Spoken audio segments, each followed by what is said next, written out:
All right. Are you ready for your first breakout workshop? Yeah.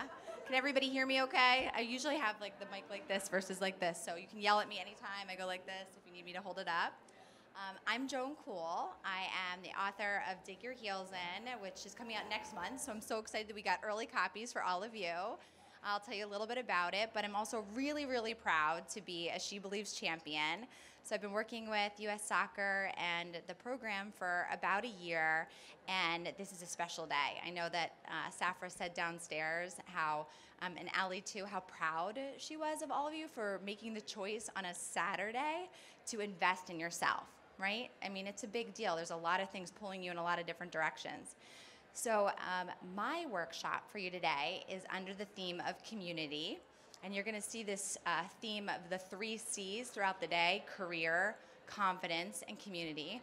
Because as we thought about what you're going through at the stage of life that you're in, you know, what are some of the things that come up for you that you need advice, you need some inspiration, you need some tools and strategies? Those were the 3 categories that we came up with.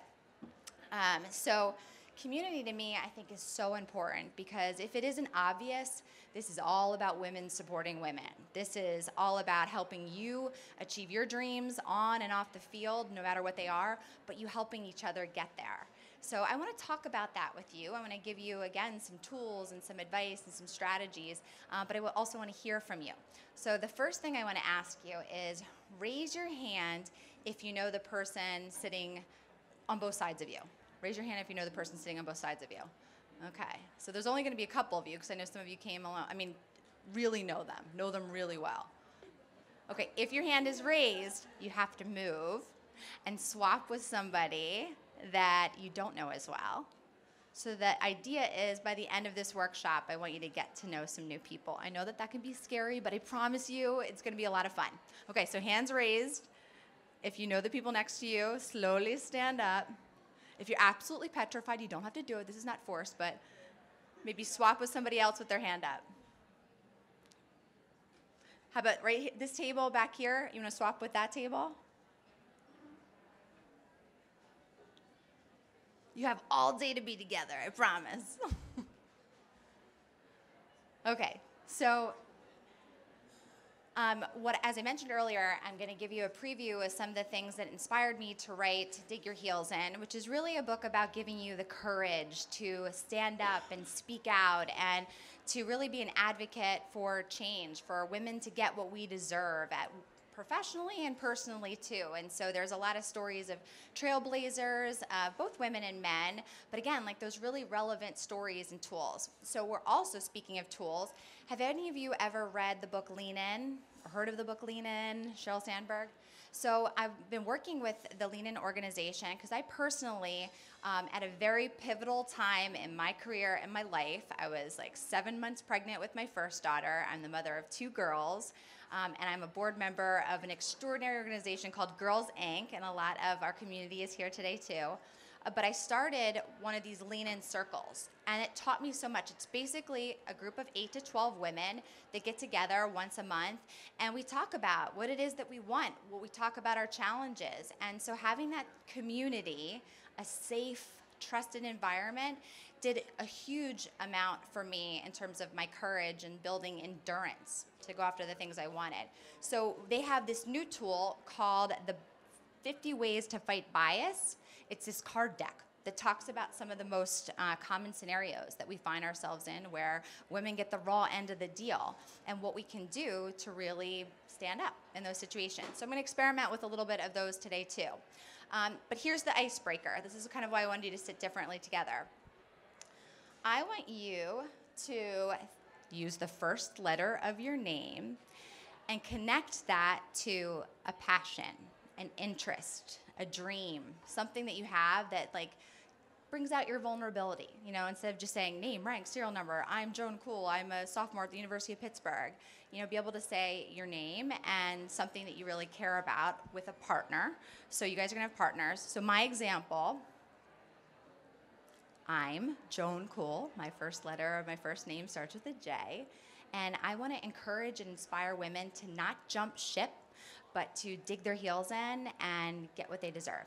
So that's all. Any way of just using the first letter of your first name to connect it to a passion. And I'll tell you a little bit about why we do this. So I'm going to give you just 3 minutes to talk to each other and do that. So find your partner, because you're going to partner up again in a little bit.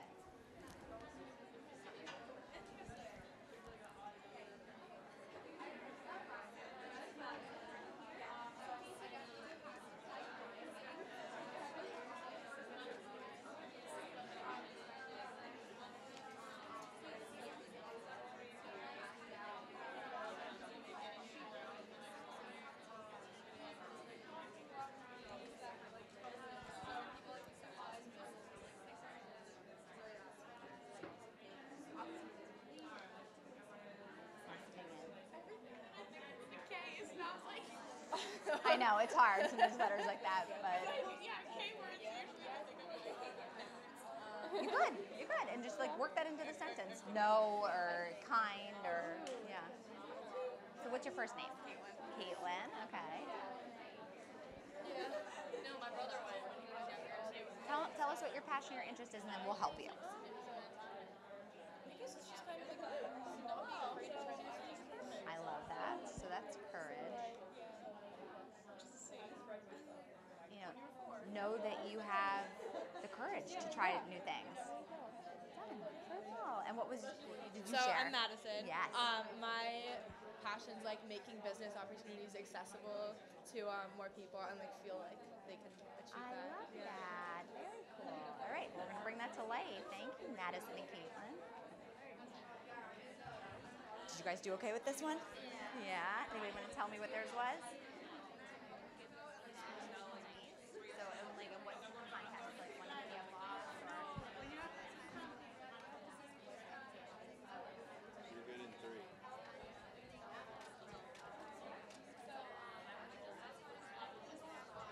Oh, I love that. Yeah.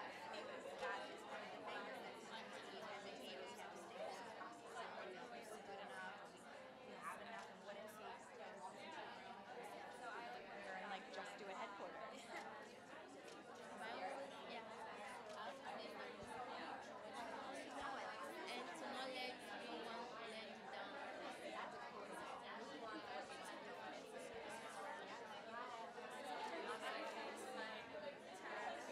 Did everybody have a chance to share here? You guys are good? Yeah. Can you share with me?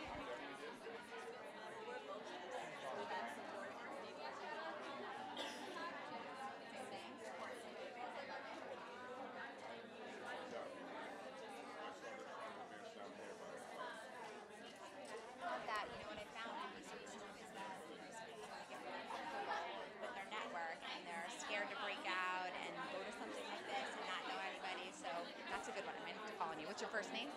Nalani. Nalani. Did I say it right? Okay. Yeah, I got it. All right. Did everybody else get a chance to go? Yeah? Okay. That's good. It's always a good sign when everybody wants to keep talking. Okay, so I got to hear a couple of you, what you were sharing. How did that feel? Introducing yourself and just right away talking about something that you cared about or you're passionate about. Did that feel different? Yeah? What I've learned a lot, particularly for women, good advice, is to really think about ways to make yourself memorable. And again, so many people in networking situations walk in and say like the obvious, their name, their title, or level at school, or what they're studying. Like, be different. You know, tell someone right away, open yourself up. Because what that does is that also inspires the other person to be a little bit more vulnerable with you. And so a couple of you shared things like, you know, having courage and standing up, meeting new people. I loved that because it's very intimidating sometimes to go to an event like this if you don't know anybody, or walk into a room with people that maybe you think have titles that are bigger than yours or more experience, and you got to walk in that room. That's what life is about, meeting new people. Life is about relationships. So that's where I feel like getting a little bit more comfortable about talking about the things that matter to you will help you create more meaningful relationships. So let's see. So community, I told you, is the theme for this workshop. And the definition, I don't know why they're both.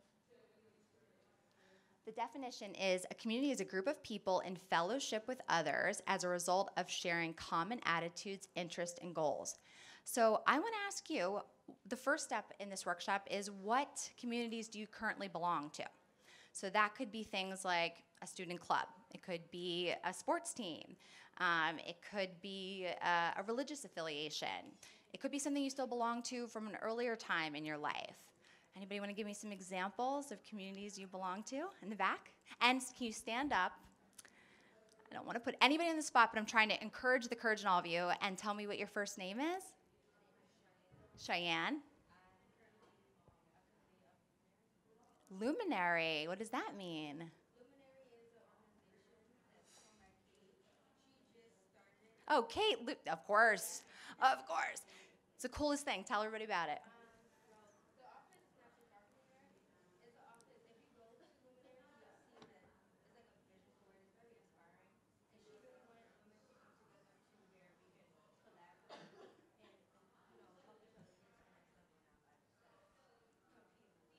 Oh my gosh, I love that. You're the best commercial for Luminary. So, yeah, Kate's story, and we'll share all the handles, and we'll have a follow-up so that you can look into all these great things. So, yeah, Luminary was a space where she said, you know what, after working in the banking industry for decades, she was like, the thing I love the most is mentoring other women. I want to create this space that makes you just feel like it's all about helping you get whatever you want. And so there's, motivational quotes everywhere. That's an awesome community to be a part of. Anybody else want to share? Thank you. So I have to say my name. Yes, tell me your name again. My name is Anisha. Anisha. And in my school we have girls peer mentoring. Girls peer mentoring, awesome. Yeah. And what that does is we help get underfreshmen, underclassmen to come in and to find their inner selves and to inspire them to be themselves. Yeah. And to mentor them of what it is to become a woman, or what it is just basically channeling their inner selves. Okay, I love that for so many reasons, also for the Girls Inc. aspect of it too, but Anisha, also your presence and standing up and doing that when you're in high school as well. So, a peer mentoring program, I always hear from women that are younger that they're looking for mentors. They don't think that they have what it takes to mentor, and that's what we're going to talk about today, which is everybody has an opportunity or something in them that they could use to connect and inspire somebody that's coming at a stage behind you. So thank you for doing that, and thank you for sharing. Awesome. All right, third one. Anybody else want to share a community they belong to? Hala. Can I brag about Hala? Hala, yes. It was part of the first internship class of SheBelieves last summer. A group of women were chosen for their amazing talents, but also their spirit of caring about community. And so Hala was one of our rising stars. And she's here. Yay.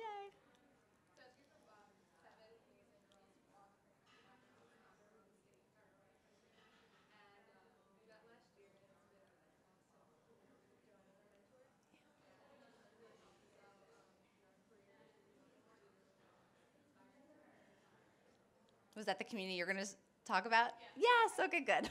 Easy commercial, which you'll hear more news about the SheBelieves internship again in the coming weeks. So, okay, so we all have communities. If you have the worksheet in front of you, it's right underneath the book. I want you to just take a couple seconds and write down the communities that you're a part of. And then I'm going to have you work with your partners again, and I'm going to give you some question prompts. So go ahead and just write down the names of a couple of those communities, less than 30 seconds.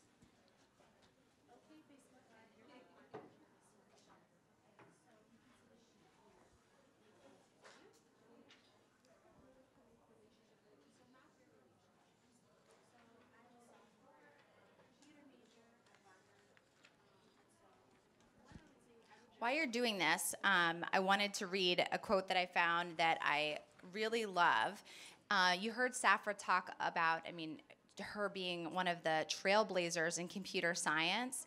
And my kindergartner is taking coding because we need to close the gender gap in STEM, as I'm sure you've heard a million times. Girls Inc. is one of the advocates for doing that. So has anybody ever heard of Girls Who Code? Yeah. Their founder, Reshma, she just wrote an amazing book called Brave Not Perfect, so put that on your book list too. And this is what she says. She said, one of the hallmarks of happiness is having close, meaningful connections with others. But keeping up a facade of having it all together keeps us isolated because it keeps us from forging real, honest, deep relationships where we can fully be ourselves and feel accepted as we are. So that's what we're going to talk about as we think about your communities, which is relationships are so important, but if you're keeping everything really close to the chest and not really kind of exposing everyone to what it is you really care about, who you really are, it really prevents them from really being close with you, helping you get everything that you want out of life and your dreams. Okay, so you've got your communities, you wrote those down, you've got your partners. First question is, what motivates you to make time for those communities? Because again, I know what's going on at every stage of life. You're pulled in a lot of different directions: academics, personal life, friends, family, other interests. So, what motivates you to make time for those communities? Maybe I'll just give you all three questions, and then I'll let you guys talk about it with each other. The second question is, what is the hardest thing for you in regards to cultivating and maintaining relationships? So, maybe there's something you can share about, if that something makes you nervous about starting new friendships, or if there's anything that's been a challenge for you about starting new relationships, and then maintaining relationships. That's where I usually hear a ton of stories. It's so hard to feel like, you can see everybody as often as you'd like. So talk about that a little bit.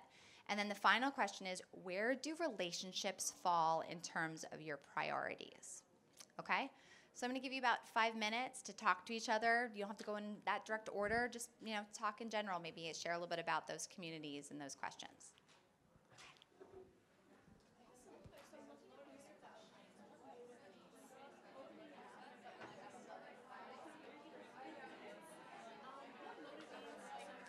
I'll jump in with you guys, listen to you guys.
least in school, tell people that they can do it because it is possible. It's just a matter of making the time to take to do all of it.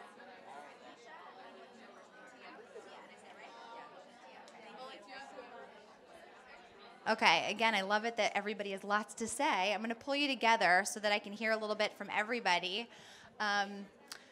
So you were talking about your communities and then talking about, how you make the time to spend with those communities, what motivates you, and then what gets in the way of it, right? So I got to talk to Makisha, and what is your first name? Tia, who both go to Manhattan College. And the things that I think really resonated with me from their conversation is, Makisha just said, I said, how do you make time? Because she's got a lot of communities on her list. And she was like, I don't know, you just do it because they all have a common thread and they're close to my values and you just do it. That, to me, that gave me shivers because I can tell you in my corporate career, I worked 14 years in a global corporation before I launched my company. And all the time, because I have a history of being involved with organizations like Girls Inc., I'd want to do events at my company and panels and just have people talk about their career, like what we're doing here. And sometimes there'd be hemming and hawing at my company, how do we do this? How do we put this together? How do you have time for that? And this has been a part of my life forever. This is actually what gives me energy in life. And so I just said, you know what? If you're never going to have a time for anything. You just do it, right? Just do it headquarters.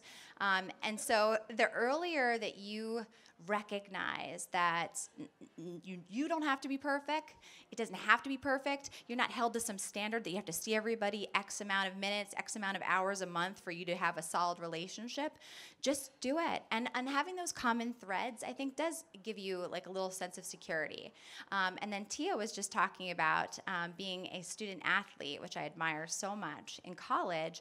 Not knowing if she's going to have time to pursue a SheBelieves internship or a traditional internship. Sydney, I don't know if her breakout's this afternoon. I actually see her down the hallway. She has an amazing story. I write about it in the book. She was a student athlete, and she got involved in an organization called the Women's Sports Foundation. And same thing. She was like, I haven't had the opportunity to do all these traditional career things like internships. Am I going to be prepared for my career? And through an organization like that, developed a mentor relationship with Holly Lindvall, who's now the Senior Vice President of Human Resources at the New York Mets, our beloved baseball team. And she opened the door and got an internship and now has a fabulous opportunity there. So that's what relationships and communities can help you do. Have the courage or feel like you can just maneuver whatever's happening in your life to get what you want. Anybody else want to share? Do you have any aha moments talking to your partner about your communities or time or challenges? Anybody? Anybody in the back? Yeah, thank you. Tell me your first name. Lucy?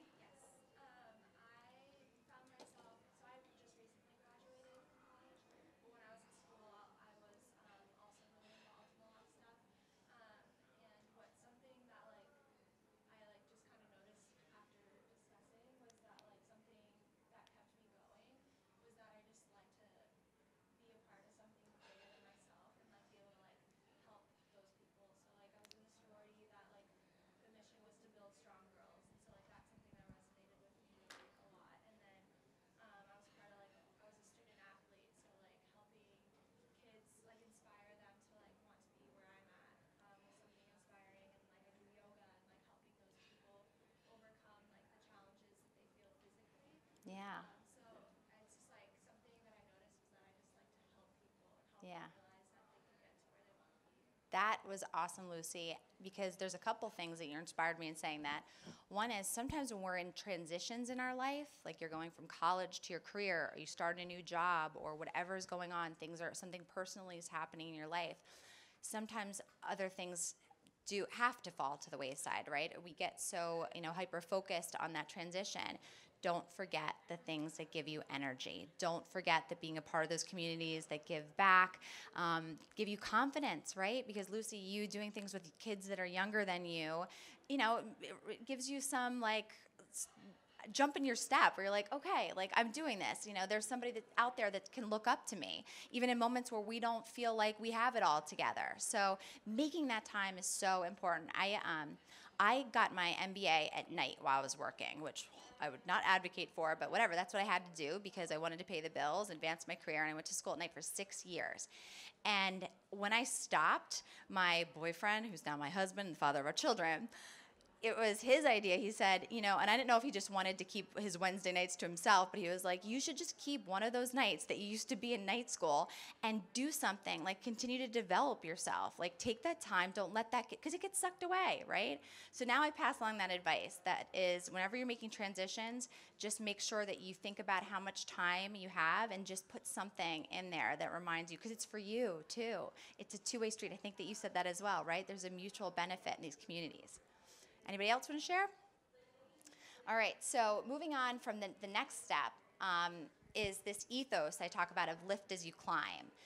And, to kind of paraphrase, that's a quote that I have in the book, but a lot of times we feel like you have to be at a certain level or a certain age or stage in life to be able to mentor someone, and that's so far from the truth. It's so important that all along the way that you are making the time to talk about, what you're experiencing and to hear and encourage women that are an earlier or younger stage than you. So I want to share with you some lift as you climb strategies. Let me see if I can get you to think about them, some obvious ones. But so this idea of helping others while you're striving to rise and thrive, what could be a strategy for lifting as you climb? Can you think of something? I'll give you an easy one. Mentorship. We just talked about that, right? So when you think about the concept of mentoring, anybody have any thoughts? Raise your hand, first of all, if you have a strong mentor in your life. I'm going to take a quick poll.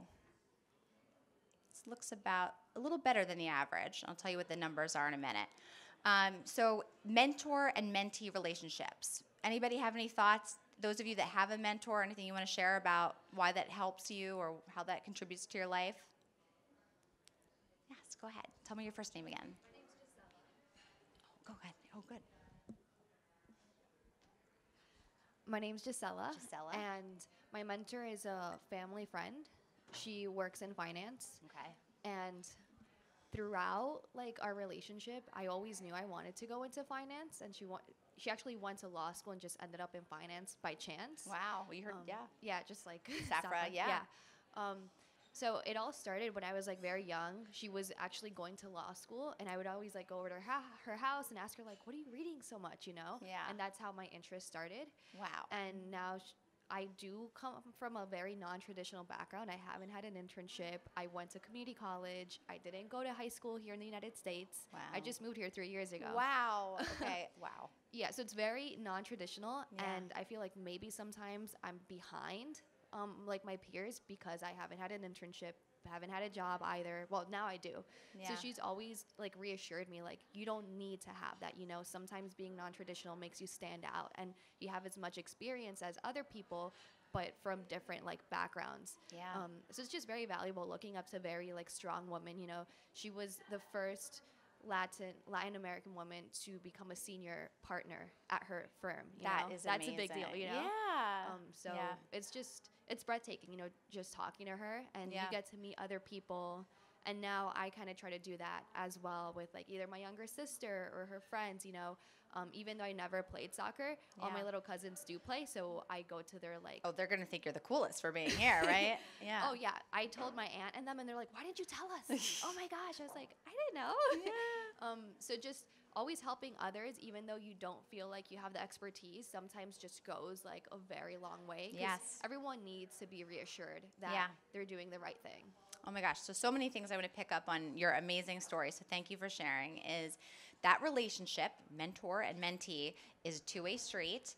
But the truth is that as a mentee, so you're the person that's seeking out this person that has this experience in life or has accomplished some things that you aspire to, you want to learn more from.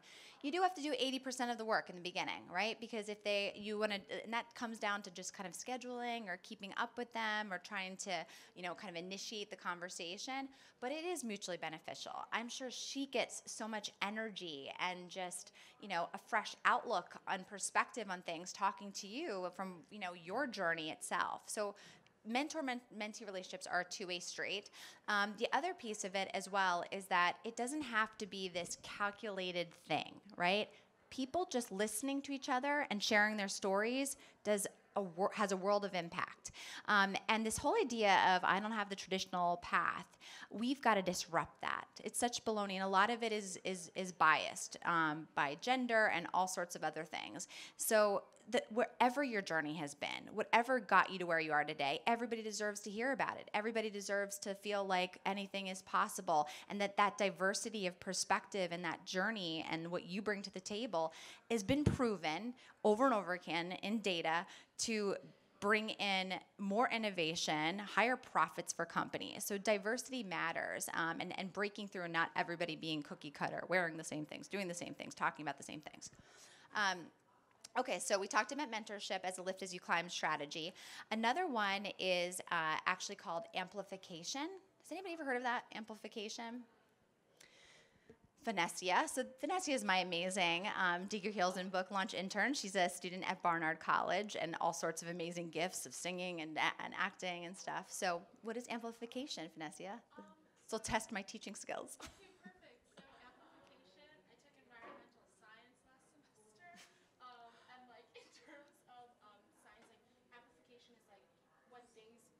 Thank you so much.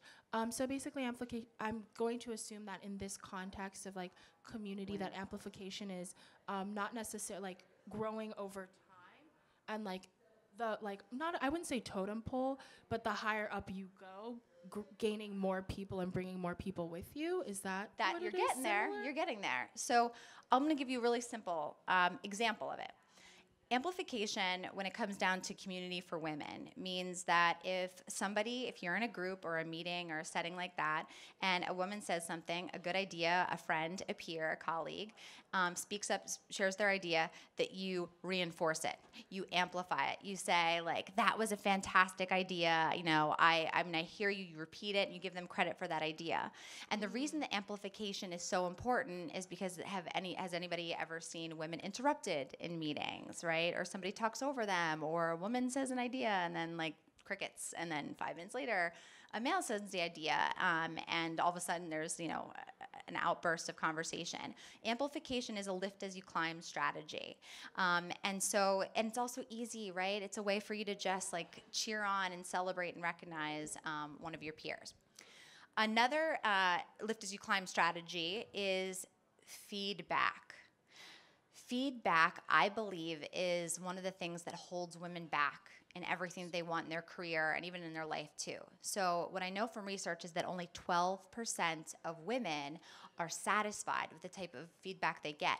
In the workplace, what happens is research shows that women tend to get more feedback about their style, their communication habits, their presentation, versus men are getting more feedback about the skills and the impact they have related to the business. So when you have that type of feedback about like something that's going to propel you in your career and it's going to be valued, it's a lot more tangible to follow up on than kind of biased, subjective feedback about how you presented or how you looked.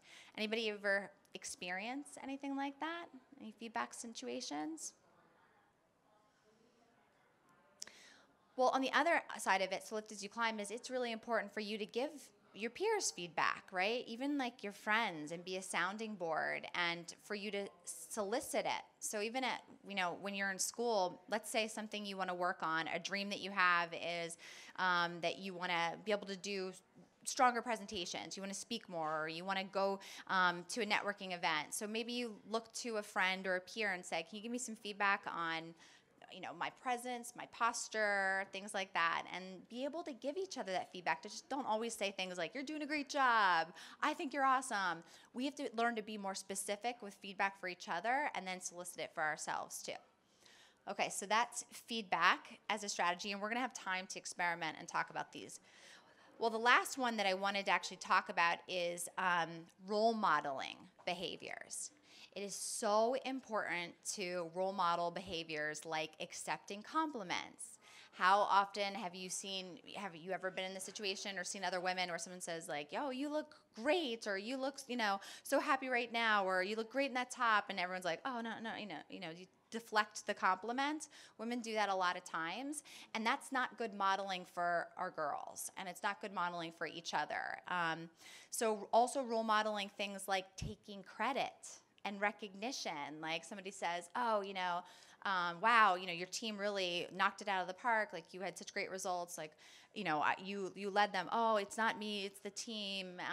And so on one side, we're talking about community. So we want to bring everybody along. We want to share, the credit and the success and celebration. But you have to own your solid skills and your strengths and be comfortable in that. So we've got to learn to role model that too. Okay, so this next exercise we're going to do is I actually want you to turn to your partner, and I want you to, let's see how tricky this might be. I want you to role model accepting compliments or praise about something. But how this is going to start, since you don't know each other that well, is I want you to share something that you did that you're proud of. So you might say, like, I'm just really proud of myself that, like, I woke up on time today. Whatever it is, it doesn't matter what it is. I want you to share with your partner something you're really proud of that you did. And then the other person's going to model, like, giving you a compliment about it and you accepting it. Is that clear? Is that easy? All right. So next couple minutes, we'll just work on that.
I do, but 10 minutes though, I think.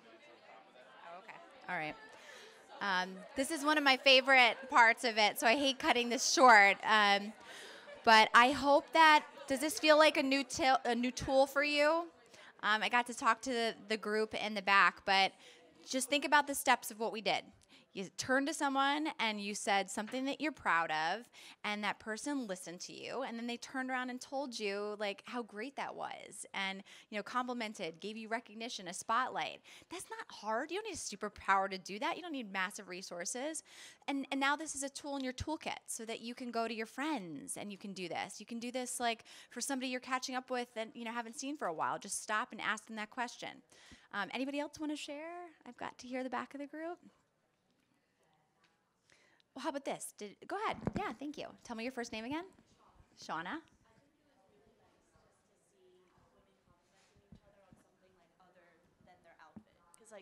Good for point. Girls, like a way to start a conversation is normally like, oh, I love your top, or oh, I love your shoes, but kind of being forced to say, you know what, you're using English today, and that's like your fourth language. Like that's amazing. Like wow. Every day, like congratulations, and kind of just really being earnest with that was, it was great talking to them. Yay, I love that.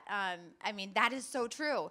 Giving us feedback and complimenting each other on things of substance too, not always just like kind of the exterior surface level stuff, which is great as well. But like, yes, we want women to understand like the full power and sit in that. So glad that was a takeaway. All right, so the next thing, I told you about those bias cards. I'm actually going to experiment with one of the scenarios in there. So again, just like these tools I'm giving you are very easy, it's like these cards, which you can download them online as well. They give you a situation that's very common to kind of provoke dialogue. So can somebody read for me what's on the screen? Anybody? Yes. In a study of performance reviews. Here, I'll give you this.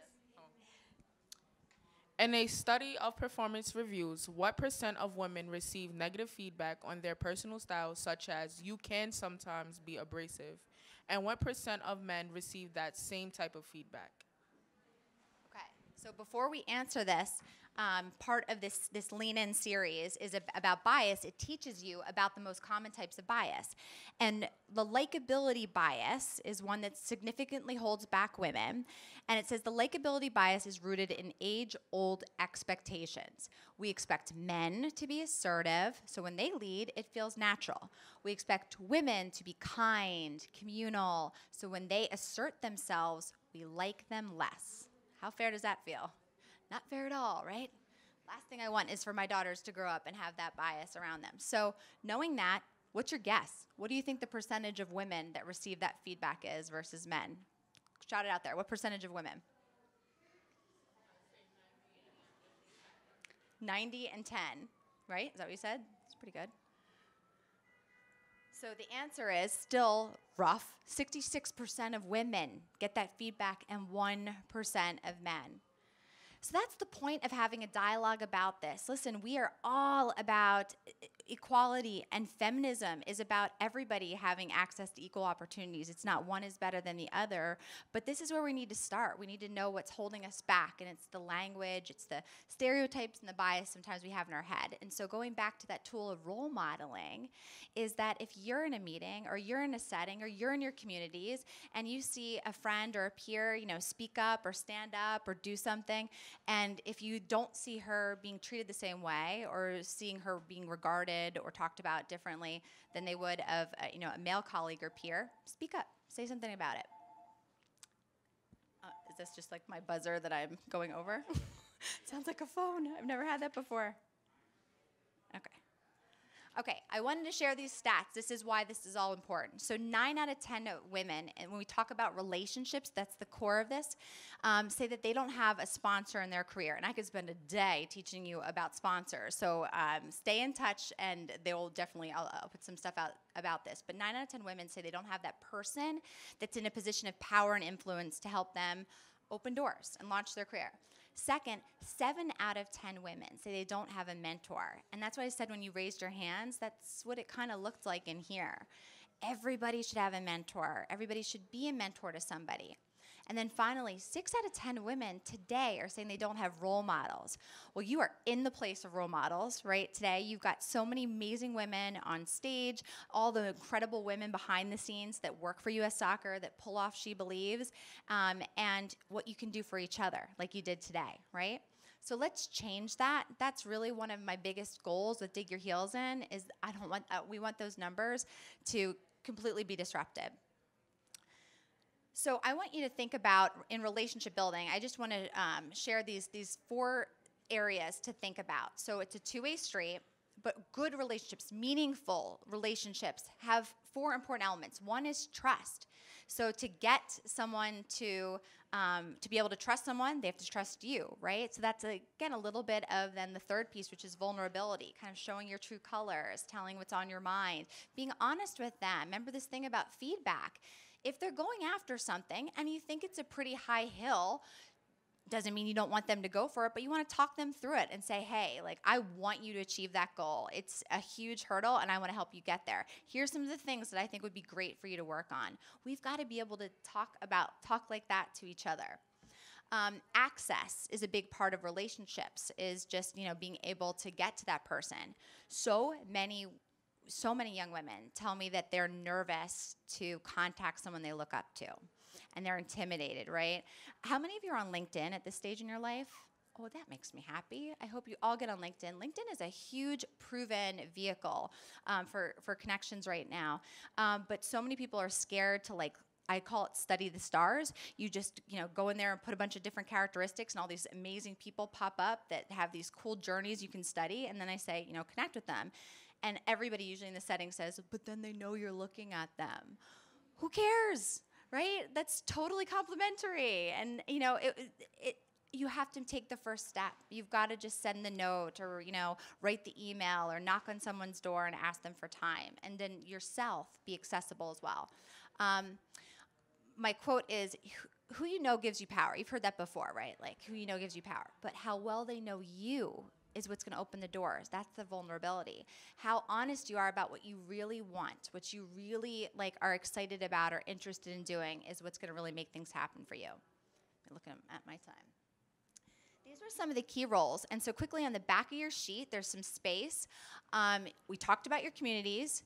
I want you to just start thinking of people that are in your corner. And so these are some of the types of roles. So how I define them is, for example, if you have someone that you'd call an ally, that is somebody that, is that person that'll celebrate you, that person that you can exchange ideas with. Maybe you have a shared common interest or passion, and so they're your ally, or maybe there's a cause you both care about. I care about girls' leadership. It's somebody else. It's also let's get more funding for these programs. Let's open up doors. Let's get more schools for Girls Inc. So that's an ally. Mentor-mentee, we talked about that. A collaborator is a great relationship. So I'm telling you these key roles while you think about who you have in your corner, and if you don't have anyone like this in your corner, take notes on that. So a collaborator could be someone maybe there's something you want to start on campus, or maybe there's an idea that you have for your community, but sometimes it's even you have more power, or you feel stronger about it if you have someone by your side to do it with, a collaborator, a partner. A sounding board goes back to feedback. Somebody that you think that you can call when you're making a tough decision, or just talk through something that happened and you don't know, what next step to take. So just think about your network and think about if you have somebody in all those categories. Or the second part of it is, are you that person for someone in all those categories? So we never have enough time to do all of this, but I want you to just think about that as homework too, Okay, I don't have time to do this one. I'll have to send it to you. I'm going to add a third thing on here because I want to wrap on a really inspiring, empowering note for you. Is when you think about your network, I want you throughout the day to keep writing on this workshop. Keep thinking about the people that are in your network, and think about who's missing, who you need to add to that network, and again, how you show up as well. That is how you start to figure out a really easy plan for building your community. Think about, and then within each other as well. So the things that I wanted you to walk away with is, number one, to realize how critical relationships are and how keeping your communities alive is going to help you get faster and farther in life. And that you're going to be lifting as you climb, helping others get there. So I want you to, before you leave this room and go back to the general session, to commit to one action you're going to take in the next 30 days to support each other. So the person you're with, if it's somebody that you just met or somebody that you've known for a long time, like what is one thing that you're going to promise you're going to do for each other? It could be as easy as like, I'm going to be your sounding board. If something happens, like call me. I'll be there for you in the next 30 days. Or I can introduce you to somebody that works, at this place, or I can introduce you to the Wise Foundation. Okay? So I want you to talk to each other and commit to one action. And I want you to stay in touch with me. So you have all of my information at Joan Kuhl, and SheBelieves. So I would love to hear how you're keeping this alive, this community. And we've got a lot of exciting stuff through SheBelieves coming your way this summer, a lot more content. If you felt like this was helpful or powerful for you, we're there for you. And we want to hear more about what you're experiencing and what we can do to help you feel and continue to be successful. So with that, I wanted to say thank you. I think we're back into the breakout now. Thank you for being vulnerable. Thank you for sharing your stories. I'm here all day long through the Empower Hour, so I hope that we can have some more time together. And if you guys do read the book and like the book, all of you that are on social, I would love a picture of you with the book and to tag me and tell me what you think.